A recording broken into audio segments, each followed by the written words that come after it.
Alô, fãs e amigos. Hoje o Grupo Cordiona está aqui na cidade de Santa Cecília, Santa Catarina, onde vamos tocar um grande fandango hoje à noite. E nós estamos recebendo a visita desse ilustre e especial amigo, João Paraíba Borba. Seja bem-vindo, meu amigo. Nós só temos a agradecer a sua presença, o seu prestígio e o seu carinho que tem tido conosco. Para quem não sabe, João Paraíba Borba é um forte canal de divulgação da cultura gaúcha, qual nós agradecemos imensamente. E vamos agora, nesse momento, interpretar uma música que está no novo CD do Cordiona, de minha autoria e do meu amigo Marinei Balbueno, Cordiona Esquecida.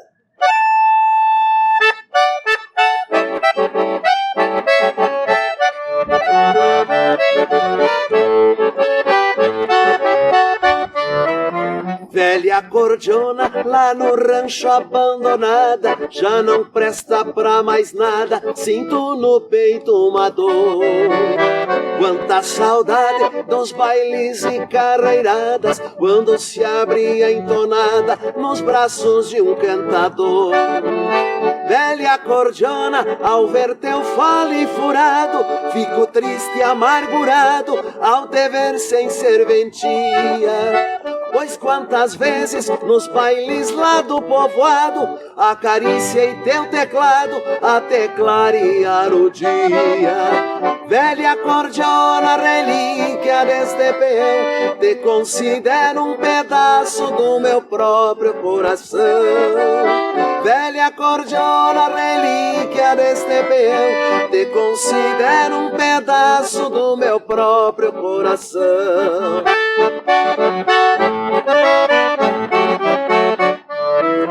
Velha cordiona, só resta recordação lá na estância onde fui peão nos tempos de domador. Quando contigo, perto do fogo de chão, pra filha do meu patrão, cantei versinhos de amor.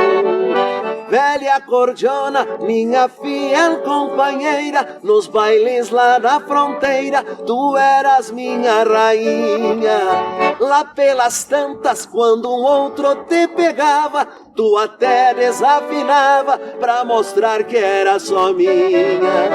Velha cordiona, relíquia deste peão, te considero um pedaço do meu próprio coração. Velha cordiona, relíquia deste peão, te considero um pedaço do meu próprio coração.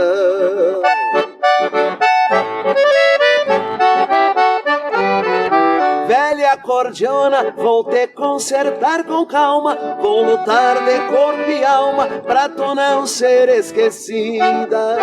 Para cantar as tradições do passado, hei de viver a teu lado o resto da minha vida. Velha cordiona, relíquia deste peão, te considero um pedaço do meu próprio coração. Velha cordiona, relíquia deste peão, te considero um pedaço do meu próprio coração.